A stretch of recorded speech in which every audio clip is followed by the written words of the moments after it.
Hi friends, welcome to drama queen channel.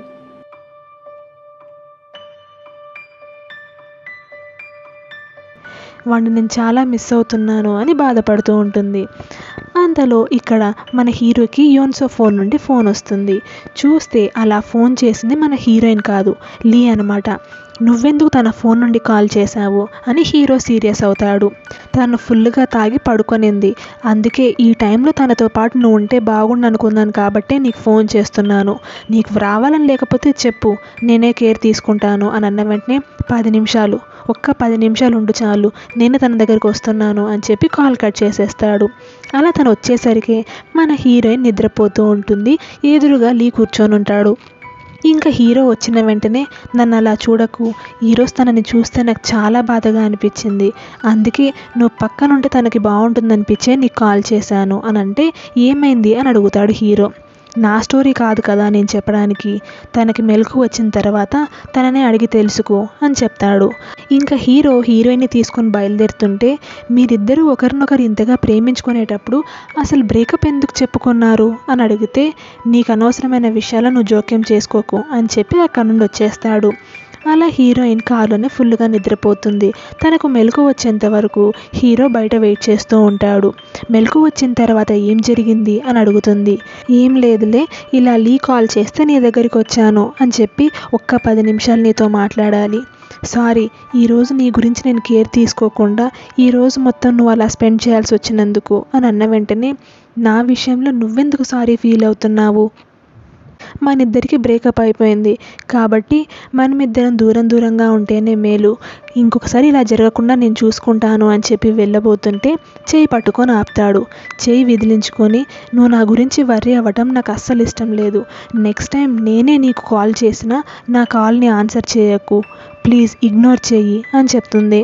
నీ గురించి నేను ఎలా కేర్ తీసుకోకుండా ఉంటాను, నువ్వు ఇలాంటి పరిస్థితుల్లో ఉంటే నీ గురించి నేను ఎందుకు టెన్షన్ పడకుండా ఉంటాను అని అంటున్నా వినకుండా అక్కడ నుండి వచ్చేస్తుంది హీరోయిన్.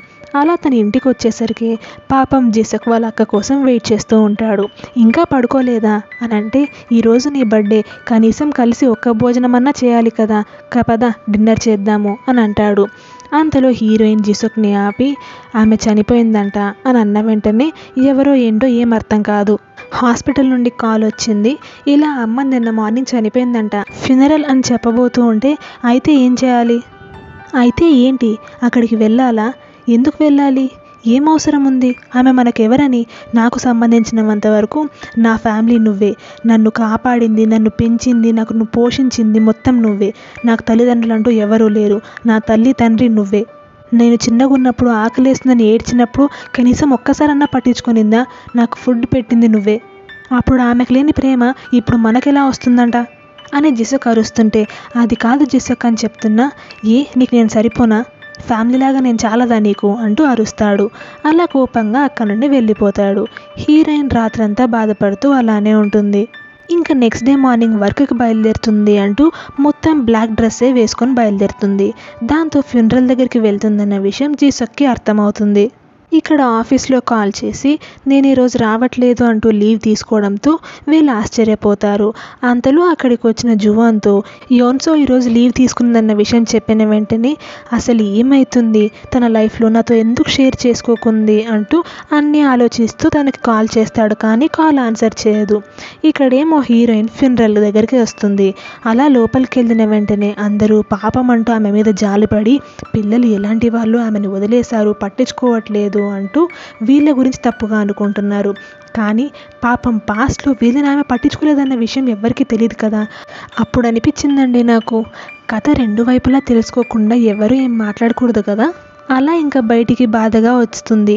చూస్తే వేరే వాళ్ళ ఫ్యూనరల్లో వాళ్ళ పిల్లలు అందరూ ఏడుస్తూ ఉంటే, మా ఫ్యామిలీ ఎందుకు ఇలా కలిసికట్టుగా లేదు, మేమెందుకు ఇలా ఉన్నాము అని హీరోయిన్కి బాధగా అనిపిస్తుంది. అప్పుడు ఎదురుగా హీరో ఉంటాడు.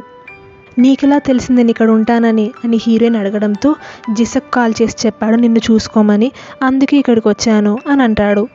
అసలు నువ్వు ఇక్కడ ఎందుకున్నావు, ఇంత దూరం నా కోసం ఎందుకు వచ్చావు, నీకు నాకు ఏం సంబంధం ఉంది, అసలు నీకు నా ఫ్యామిలీ గురించి ఏం తెలుసని. ప్రతి తల్లిదండ్రులు వాళ్ళ పిల్లల పట్ల బాధ్యతగా ఉండరు, అందుకు ప్రూఫ్ మేము, మాలాంటి వాళ్ళు చాలామందే ఉన్నారు. ఆమె మమ్మల్ని తల్లిలాగా ఎప్పుడూ చూసుకోలేదు కాబట్టి నాకు కూడా బాధగా లేదు. ఇంకా నువ్వు ఇక్కడ నుండి వెళ్ళిపో అని అంటే, మరి నువ్వెందుకు ఏడుస్తున్నావు అని అడుగుతాడు హీరో. ఇక్కడేమో హీరోయిన్కి బాధగా అనిపించి ఫుల్గా ఏడ్చేస్తుంది. అలా హీరోయిన్ని చూసి తట్టుకోలేక వెంటనే వెళ్ళి హగ్ చేసుకోవడంతో ఇంకా గట్టిగా పట్టుకొని ఏడ్చేస్తుంది. చిన్నగున్నప్పటి నుండి మా తమ్ముడికి అమ్మ నాన్నగా నేనే అన్నీ చూసుకుంటూ వచ్చాను. ఎప్పుడూ ఏడ్చిందే లేదు నేను, ఎందుకంటే వాడి ముందు వీక్ అవ్వకూడదని అనుకున్నాను. కానీ ఫస్ట్ టైం నాకు బాధ కలిగినప్పుడు ఈ మనిషి నన్ను ఓదార్చినందుకు చాలా హ్యాపీగా అనిపిస్తుంది, రిలీఫ్ అనిపిస్తుంది, ప్రశాంతంగా అనిపిస్తుంది అని అనుకుంటుంది హీరోయిన్. ఇంకా వీళ్ళిద్దరూ రివర్ బ్యాంక్ దగ్గర కూర్చొని మాట్లాడుతూ ఉన్నప్పుడు నాకు చాలా ఎంబారసింగ్గా అనిపించింది నీ ముందలా ఏడ్చేసినందుకు అని అంటుంది. నీకెంతవరకు తెలుసు మా గురించి అని అంటే, కొంచెం కొంచెం తెలుసు. మీరు చిన్నగున్నప్పటి నుండి మీరెంతకు మీరే పెరిగారు, ఎవరి సపోర్ట్ లేకుండా నీ కష్టం మీద నువ్వు ఇంత మంచి పొజిషన్కి వచ్చావని తెలుసు అని అన్న వెంటనే, అయితే నీకు అర్థమై ఉంటుంది నాకు ఒక ఈజీ లైఫ్ అంటూ ఎప్పుడూ లేకుండింది, అందుకే నాకు ఒక ఐడియల్ హ్యాపీ ఫ్యామిలీ అంటే చాలా ఇష్టం.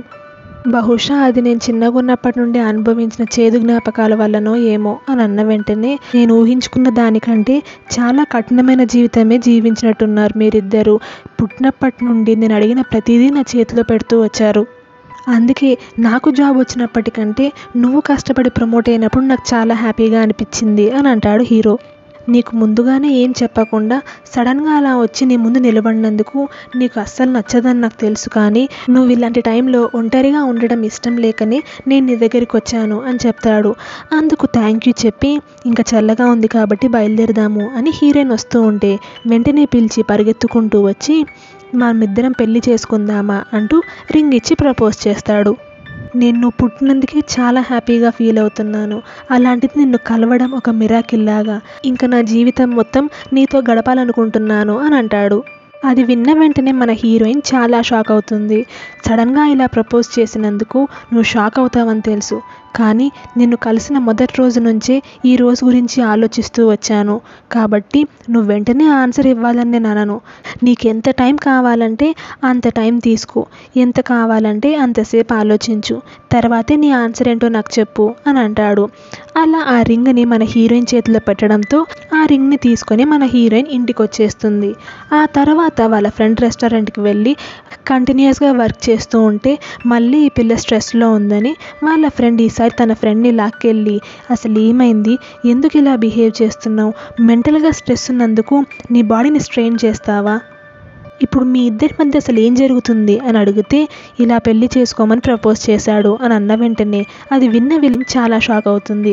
అసలు ఈ అబ్బాయి ఏంటో నాకు అస్సలు అర్థం కావట్లేదు, సడన్గా కోటీశ్వరుడు అని చెప్పావు, సడన్గా ఆ అబ్బాయితో బ్రేకప్ చేసుకున్నాను అని చెప్పావు, ఒకరోజు సడన్గా మీ ఇంట్లో కనిపించాడు, ఇప్పుడు పెళ్ళి అంటున్నాడు, నువ్వు అందుకు ఆన్సర్ ఏం చెప్పావు అని అంటే, నేను ఇంకా ఏం ఆన్సర్ చెప్పలేదు, ఆలోచిస్తున్నాను అని అంటుంది. వాళ్ళ ఫ్యామిలీ ఒక ప్రాబ్లమే అన్న విషయం తెలుసు, కానీ మీరిద్దరు ఒకరినొకరు ఎంతగానో ప్రేమించుకుంటున్నారు కదా అని వాళ్ళ ఫ్రెండ్ అన్న వెంటనే, కానీ పెళ్ళికి ప్రేమ ఒకటే ఉంటే సరిపోదు కదా అని అంటుంది. మా ఇద్దరికి పెళ్ళైతే అది పెద్ద న్యూస్ అవుతుంది, మీడియా మొత్తం ఆ యావరేజ్ అమ్మాయి ఎవరు ఆ కోటీశ్వరుని పెళ్లి చేసుకుంటుంది అని నా పర్సనల్ ఇన్ఫర్మేషన్ మొత్తం బయటికి తీస్తారు. నా ఇన్ఫర్మేషన్ బయటకు వస్తుందన్నది నా బాధ కాదు, దానివల్ల జిసక్ ఎంత హర్ట్ అవుతాడు అన్నదే నా భయం అంతా అని అంటుంది. ఒకరి మీద ఒకరు డిపెండ్ అవ్వడం, ఒకరికొకరం కంఫర్ట్ జోన్ అవ్వడం అని అనుకున్నాను, వాడు నాకు ఇవన్నీ చేస్తున్నాడు, కానీ నేను వాడికి ఇవన్నీ ఎలా చేయగలను, అసలు చేయగలనో లేదో నాకు అర్థం అవ్వట్లేదు, అందుకే వెంటనే ఆన్సర్ ఇవ్వలేకపోయాను అని అంటుంది.